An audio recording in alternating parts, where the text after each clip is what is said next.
And the average home size in here is about 4,000 square feet. And you'll also notice that the average acreage is, okay. Someone didn't like the average acreage. They have little kitty cats in the neighborhood too. You should film that. I am. Hi. Go give him a little pet. Hi.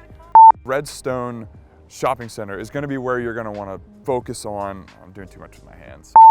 Before we go, the last thing to bring up about, no, I don't wanna say bring up. The last thing I wanted to mention about Indian Land. This is the greeting committee.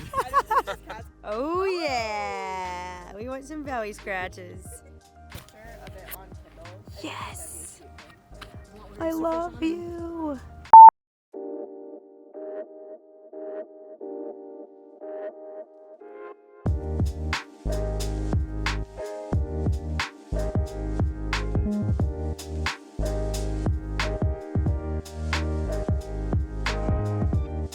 Welcome to Indian Land, one of the hottest towns in South Carolina outside of the Charlotte metro area.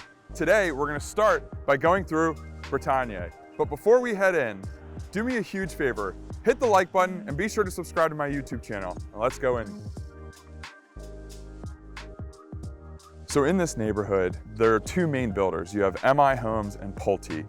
And what you're gonna see is they started building these homes in around 2019. And as you can kind of see behind me, they're getting ready to finish construction on the last few homes, on the last few lots in here.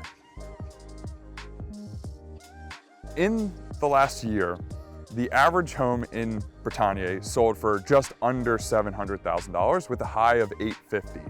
Right now, today, there's a home actively for sale for $900,000. So you can see that these prices and the values of the homes in this neighborhood have been going like this pretty significantly over the last couple years. So the average home size in this neighborhood is around 4,000 square feet, and the average acreage or lot size is gonna be around half an acre or bigger. So you'll notice that the common theme in this neighborhood is large homes on large lots, and obviously having a gated front entrance just adds to the whole allure and the whole vibe of the neighborhood.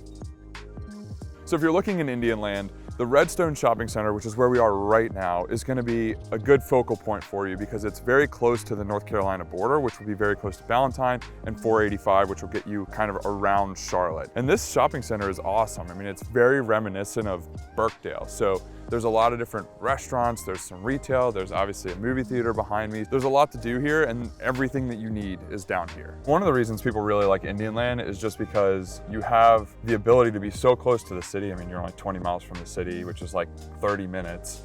And you can get a lot of retail and a lot of different shopping and things without being like right in the thick of everything in Charlotte, which is really nice.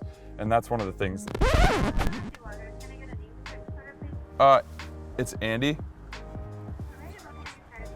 Can I get a flat white, please? The last place I wanted to stop today in Indian Land is Rosemont, which is where we are right now. And as you can see, this is the perfect time of year to be here. The houses in here sell from like $345 to about $715 with an average of like low 400s. So there's a lot of variety in here and there's a great opportunity to be able to invest in something here that's been growing a lot. So in the last year, there were 27 homes that sold in Rosemont. The average size home is around 3,000 square feet and most of these you're gonna notice are like 10 years and newer. So it's a relatively new neighborhood with a lot of really cool features in the community. So aside from the neighborhood cat, there are a lot of really cool community features here in Rosemont, like the basketball courts we're currently on. There's tennis courts right back there. Right behind me, there's a community center that you can see and a pool. And so what's really nice about having that is if you want to be able to do things in the neighborhood without ever having to leave, it's easy to do and it makes it such an enjoyable experience living in a neighborhood like this. Before we go, the last thing I wanted to mention about Indian Land and the proximity to everything is it is super close to Ballantyne Commons Shopping Center, Blakeney Shopping Center. They're super close to a lot of large company headquarters like Movement Mortgages right down the street. You have Red Ventures right down the street. And we're literally right down the street from Fort Mill, which is where we're gonna go next.